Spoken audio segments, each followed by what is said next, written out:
There's a taboo that says they don't want to talk about it, they don't want to bring it up. So many moms are quiet and we suffer in silence. And this brings so much awareness that says, you know, you're not alone. To know this is how we feel, what we need, what we want.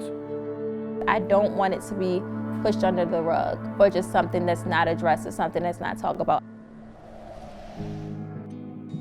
Miscarriage is loss of a pregnancy generally early in pregnancy, usually before 12 weeks. Infertility is much more common than is generally appreciated. 10 to 15% of couples will experience an episode of infertility at some point in their life. In the United States, every year there are 26,000 babies stillborn.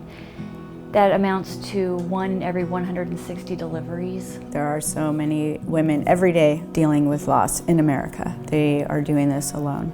I didn't want to tell people, and every time I'd have to say it, I just felt completely broken.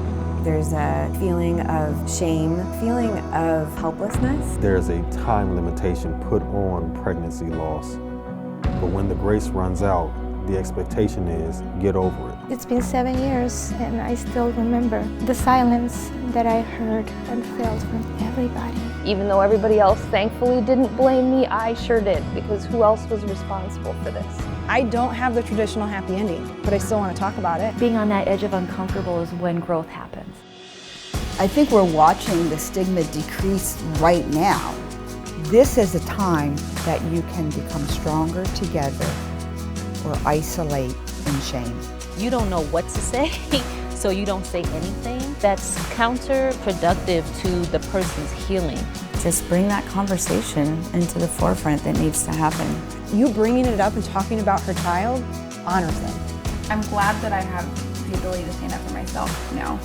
I know this is my story and that it does matter. When shame goes away, the silence will be broken.